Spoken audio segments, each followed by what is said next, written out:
Welcome into CBS News 24/7. OpenAI launches GPT-5. It's the latest generation of the artificial intelligence technology that powers ChatGPT. OpenAI says the new model is faster and smarter than ever before. It comes more than 2 years after the release of its predecessor, and expectations are high.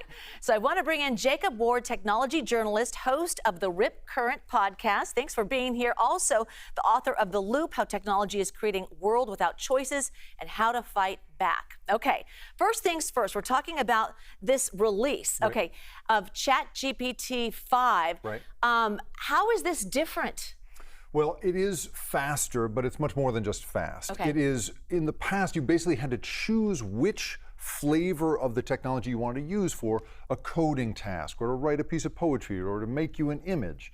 In this case, all of those options go away, and the one that's available for everybody right now is GPT-5, and it's going to do everything, in theory. It is supposed to be able to do all these different tasks, and when you ask it to do it, it will make its own decisions about what kinds of tools and techniques it should bring to it. You'll watch it think in a new way. It is imposing what's called a reasoning model on the process, where in the past it was really just predicting what words are coming next or what pixels should come next. Now it's thinking things through in a deeper way. That's what they say. With opinions?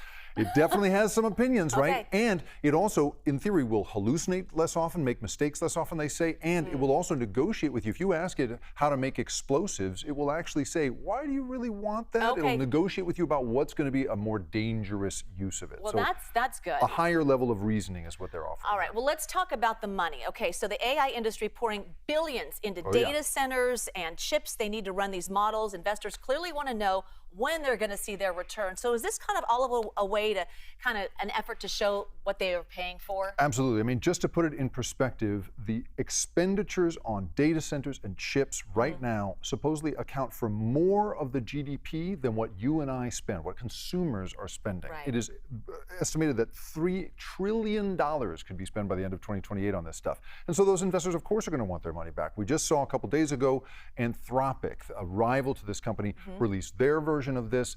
This is, of course, something that Sam Altman and OpenAI have been basically hyping for about a year. They really want to show, look, we're making gains with this stuff. You have to consider, right, that they're going to raise about $40 billion this year. That's what they're on track to do. They're probably only going to make about $20 billion back. So they want to show this is worth it, you guys. You should bet on us because the future is going to pay off in a really amazing way. All right, so let's kind of hold back a little bit. Right. So you've written about your worries that we're giving too much of ourselves into this technology. This new model really invites users to bring their lives into ChatGPT, integrating what?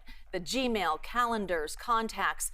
All right, so what is your reaction to all of that? I mean, you know, in the announcement today, they brought up an employee and his wife. It wasn't clear to me what her connection was to it, but she has cancer and was describing in the course of this, you know, very slick production, how she's using GPT to basically decode her test results as she fights cancer, fights for her life. And so what they literally seem to be saying here is you should be relying on this thing for life and death decisions. There was another part of the presentation where they said you'll be able to let it rummage through your Gmail and your calendar in the future, that they're really saying you should take your life and give it over to this thing.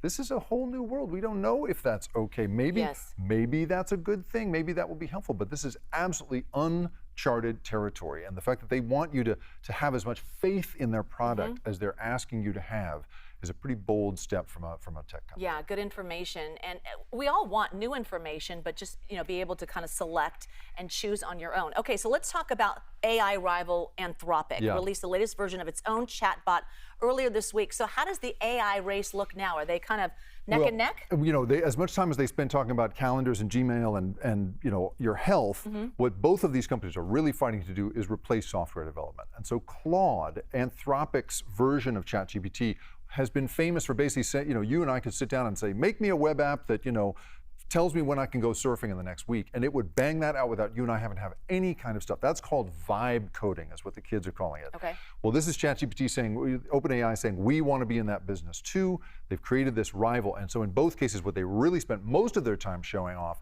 is just how much this thing is going to make software for us without any training, any expertise necessary.